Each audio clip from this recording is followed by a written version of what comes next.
آ گیا عین لڑائی میں گر وقت نماز، قبلہ روح ہو کے زمیں بوس ہوئی قوم حجاز، ایک ہی صف میں کھڑے ہو گئے محمود و ایاز، نہ کوئی بندہ رہا نہ کوئی بندہ نواز۔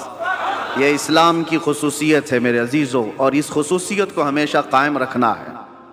ایک بات، بہت مختصر سا وقت ہے، مولانا نے تو اس کو جلسہ بنا دیا، ورنہ تو یہ جمعہ ہی ہے۔ جمعہ الگ ہوتا ہے، جلسہ الگ ہوتا ہے۔ میں آپ سے ایک بات عرض کرنا چاہتا ہوں، برسوں سے آپ اس عبادت خانے میں یا جہاں پر بھی اپنی پیشانی ٹیکنے کے لیے جاتے ہیں، بچپن سے تو آپ مسجدوں میں جا رہے ہوں گے۔ ایک مسجد ایسی کوئی مجھے بتا دو جہاں خدا کی کوئی تصویر لگائی گئی ہو، کہیں ہے؟ چلو یہاں نہیں ہے تو مولانا نے کبھی شکل بتائی ہے کہ اللہ ایسا ہوتا ہے، خدا ایسا ہوتا ہے؟ نہیں بتایا۔ یہ پوری دنیا کی واحد قوم، ایک ہی قوم ایسی ہے جو بنا دیکھے سجدے میں چلی جاتی ہے۔ ہر قوم کو دنیا میں جا کر کے آپ دیکھنا، سرچ کر کے، سب کو جھکنے کے لیے کوئی نہ کوئی مورتی کی ضرورت ہوتی ہے۔ وہ سامنے دیکھتے ہیں پھر جھکتے ہیں، اور چاہے وہ کسی بھی دین میں ہو، سب نے اپنا اپنا کچھ نہ کچھ بنا رکھا ہے۔ عیسائی اگرچہ خدا کی عبادت کی بات کرتے ہیں، لیکن انہوں نے مریم اور حضرت عیسیٰ علیہ السلام کی بھی مورتیاں بنا لی ہیں۔ یہودی اگرچہ اللہ کی عبادت کی بات کرتے ہیں، لیکن نبیوں کی مورتیاں انہوں نے بھی بنا رکھی ہیں۔ جتنے مذاہب ہیں انہوں نے سب نے اپنی اپنی جھکنے کے لیے کچھ نہ کچھ چیزیں بنائی ہیں۔ یہ پوری دنیا میں ایک ہی قوم ہے، ایک ہی قوم ہے۔ اسی لیے تو میں عرض کرتا ہوں میرے عزیزو، اللہ تبارک و تعالیٰ نے ہماری اور تمہاری فضیلت میں قرآن کی شروع کی آیتوں میں فرمایا یؤمنون بالغیب، یہ وہ لوگ ہیں جو غیب پر ایمان رکھتے ہیں۔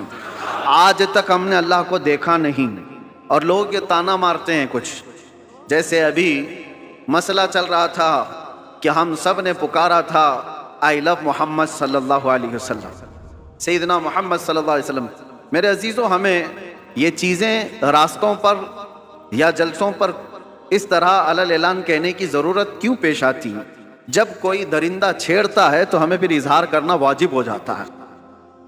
اگر کوئی نہ پوچھے آپ سے تو بتانا ضروری تو ہے نہیں، لیکن جب اگر کوئی چھیڑے تو پھر ہمیں بتانا واجب ہو جاتا ہے کہ ہم اپنے نبی پاک صلی اللہ علیہ وسلم سے اپنی جان سے زیادہ محبت کرتے ہیں۔ تو کسی ایسے ہی کیڑے مکوڑے نے یہ سوال کیا تھا سوشل میڈیا پر کہ یہ مسلمانوں کو دیکھو، جگہ جگہ یہ پرچم اٹھائے ہوئے ہیں کہ اپنے نبی سے محبت کرنے کی بات کرتے ہیں، ان سے ذرا پوچھو کیا انہوں نے اپنے نبی کو دیکھا ہے؟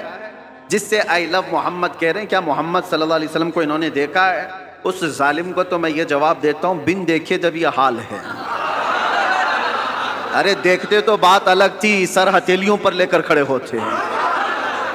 بنا دیکھے یہ حال ہے کہ ہم اپنی ماؤں کو اور اپنے باپ کو بچپن سے دیکھا ہے، باوجود اس کے ہم اپنی ماں اور باپ سے زیادہ اپنے نبی سے محبت کرتے ہیں۔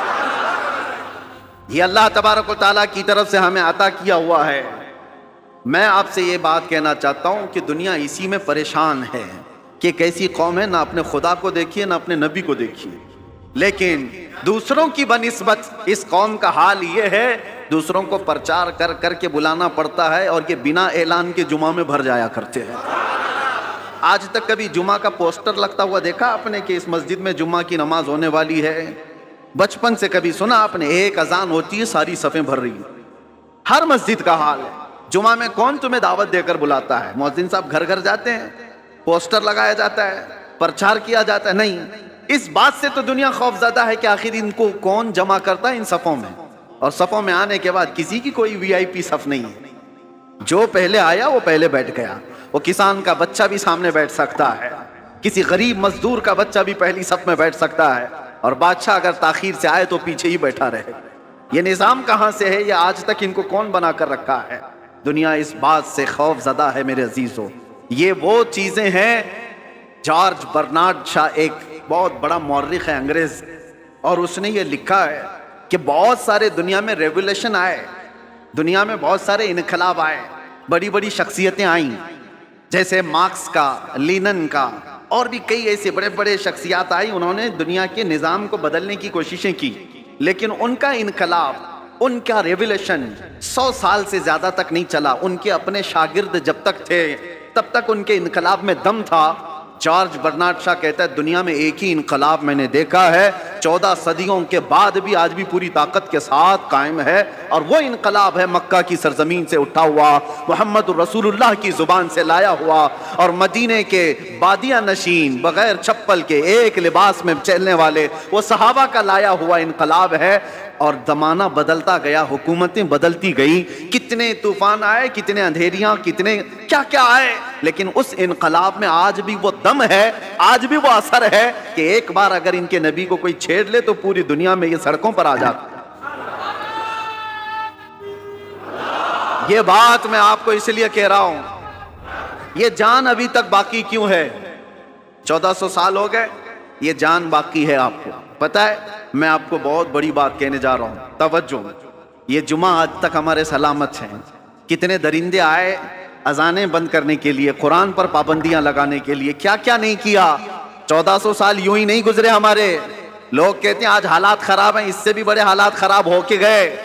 چنگیز آیا، ہلاکو آیا، جنہوں نے مسلمانوں کی کھوپڑیوں سے مینار بنا دیے تھے، بغداد کی پوری سرزمین کو مسلمانوں کے خون سے لال کر دیا تھا۔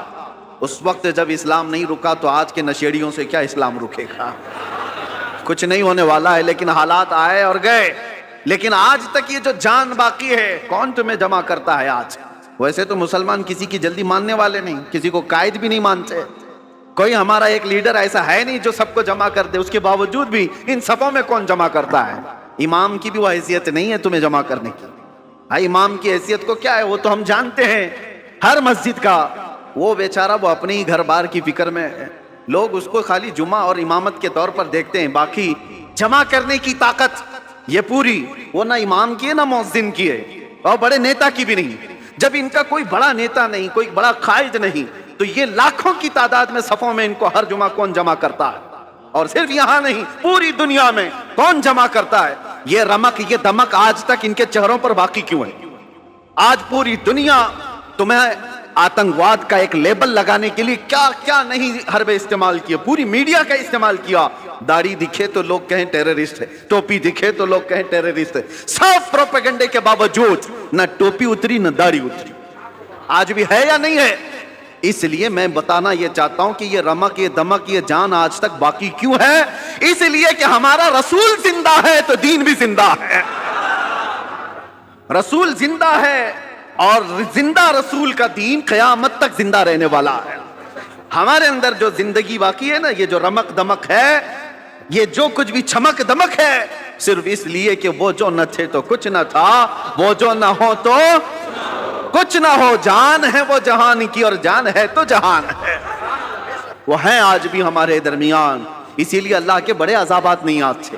قرآن میں اللہ نے فرمایا وَمَا كَانَ اللَّهُ لِيُعَذِّبَهُمْ وَأَنْتَ فِيهِمْ، اللہ اس قوم پر ویسا عذاب نازل نہیں کرے گا جیسے پچھلی امتوں پر کرتا تھا، اس لیے کہ ان کے بیچ میں میرا محبوب آرام فرما ہے۔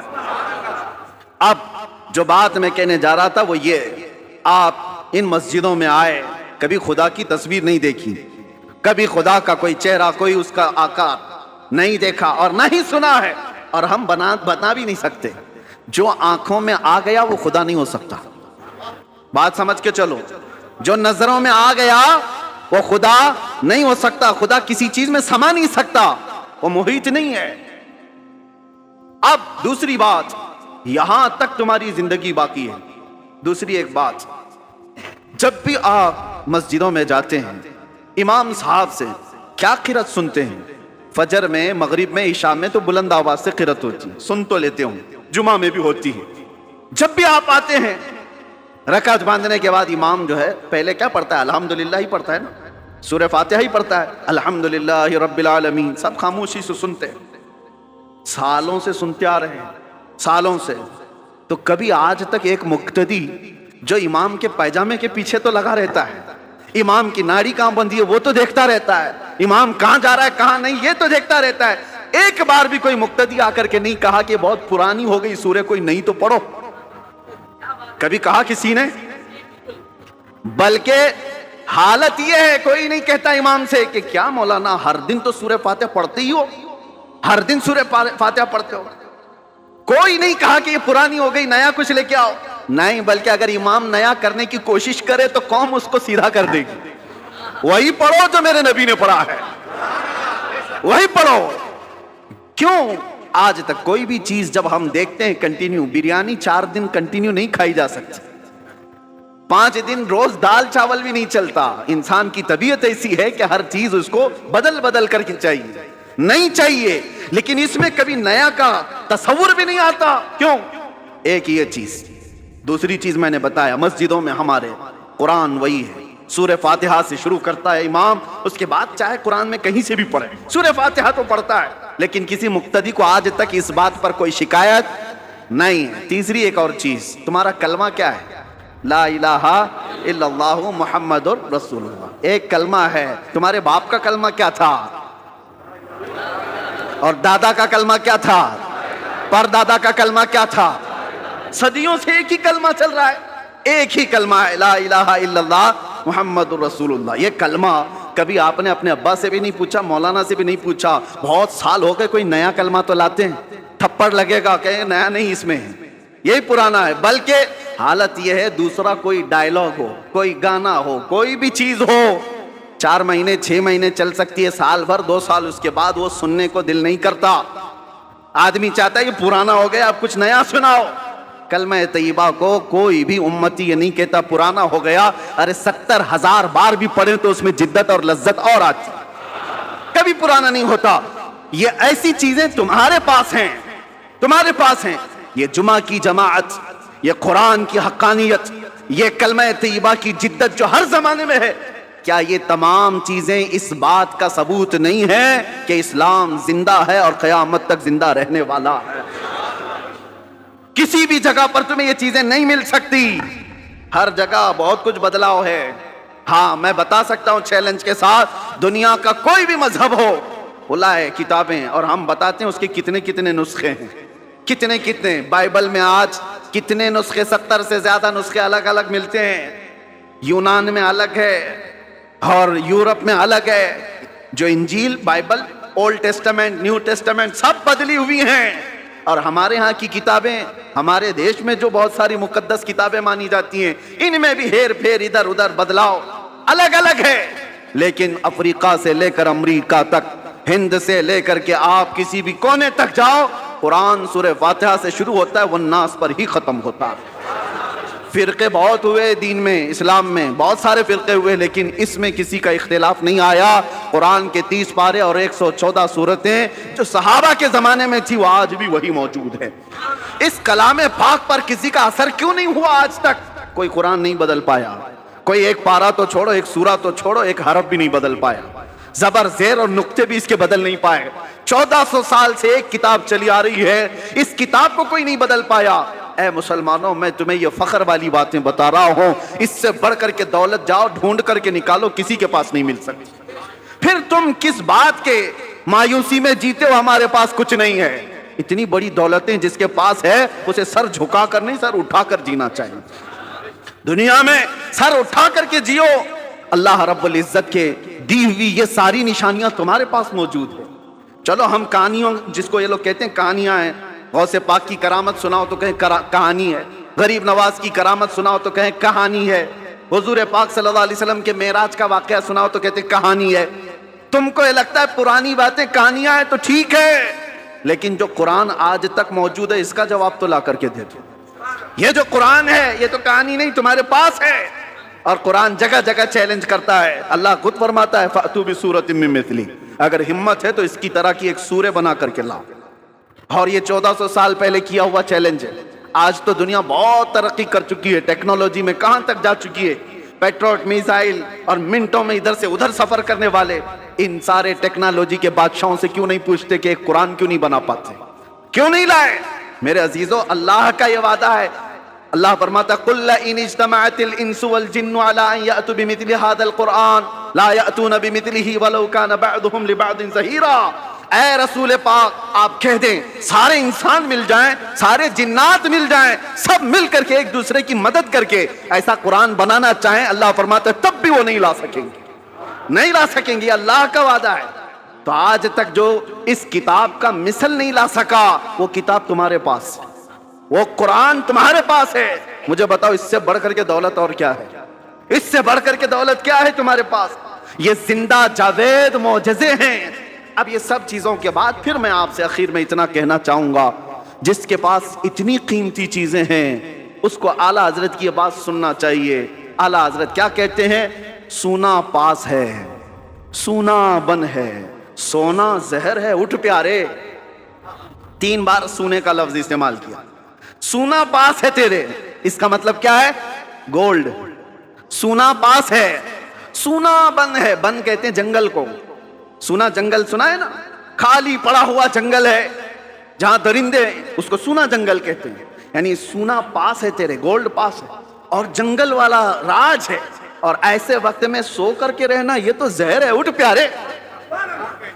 ایسے وقت میں سونا زہر ہے، اٹھ پیارے۔ تو کہتا ہے میٹھی نیند ہے تیری متھی نرالی ہے، آنکھ سے کاجل صاف چرا لے، یہاں وہ چور بلا کے ہیں، تیری گٹھری تاکی ہے اور تو نے نیند نکالی ہے۔ اور یہ دنیا کا حال یہ ہے، شہد دکھائے زہر پلائے، شہد دکھائے زہر پلائے، قاتل ڈائن شوہر کش۔ 3 لفظ اعلیٰ حضرت نے کہا۔ یہ دنیا کیسی ہے معلوم ہے؟ یہ قاتل ہے، یہ ڈائن ہے، یہ شوہر کش ہے۔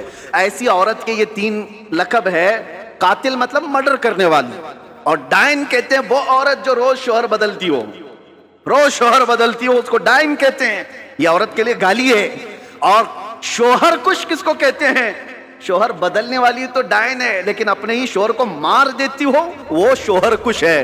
دنیا کو اعلیٰ حضرت کہتے ہیں تینوں چیزیں یہ دنیا کے اندر ہے۔ جو اس سے محبت کرتا ہے، جو اس کے پیچھے بھاگتا ہے، یہ دنیا اس کو مرڈر کرتی ہے، اس کا قتل کرتی ہے، اور پھر بدل لیتی ہے، دوسرا آ جاتا ہے۔ آج لاکھ روپے تمہارے جیب میں، کل یہ پیسے کسی اور کے جیب میں۔ یہ روز بدلتی ہے اپنا عاشق، اور پھر جو اس سے عشق کرتا ہے اس کو مار بھی ڈالتی ہے، مار ڈالتی ہے۔ اعلیٰ حضرت فرماتے شہد دکھائے زہر پلائے، قاتل ڈائن شوہر کش، اس مردار پہ کیا للچائے، دنیا دیکھی بھالی ہے، وہ تو نہایت سستا سودا بیچ رہے ہیں جنت کا، ہم مفلس کیا مول چکائیں، اپنا ہاتھ ہی خالی ہے۔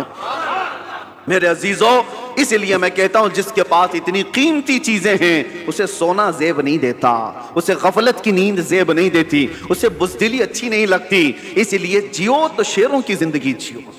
اور میرے علاقے کے شیر میسور ٹیپو سلطان شہید رحمت اللہ تعالیٰ علیہ کا فرمان تھا، گیدڑ کی 100 سالہ زندگی سے شیر کی 1 دن کی زندگی بہتر ہے۔ بزدلوں کی طرح گھٹ گھٹ کر کے لمبا جینے سے بہتر ہے علل اعلان 1 دن جی کر کے چلے جائیں۔ اس لیے کہ ہمیں پتا ہے تلوے چاٹنے والوں کی تاریخ نہیں لکھی جاتی، باطل سے ٹکرانے والوں کی تاریخ لکھی جاتی ہے۔ آپ کو ڈر کس بات کا؟ آپ مجرم قوم سے ہیں؟ آپ چور قوم سے ہیں؟ آپ کا کیا خوف ہے؟ کس بات کا ڈر ہے؟ کیا قرآن جھوٹا ہے؟ کیا اللہ تبارک و تعالیٰ کی شان میں کوئی کمی ہے؟ میرے نبی پاک کے اخلاق میں کوئی کمی ہے؟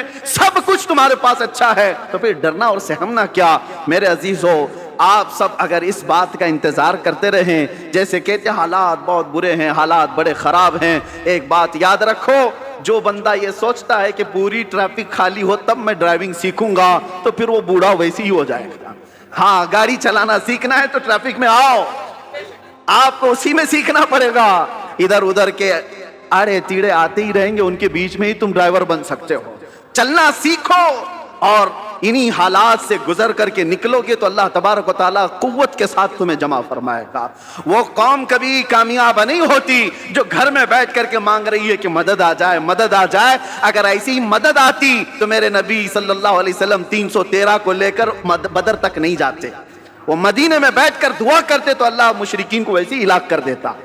اگر نبی پاک صلی اللہ علیہ وسلم مسجد نبوی سے ہاتھ اٹھا دیتے، احد کے سارے مشرکین ویسے ہی مر جاتے۔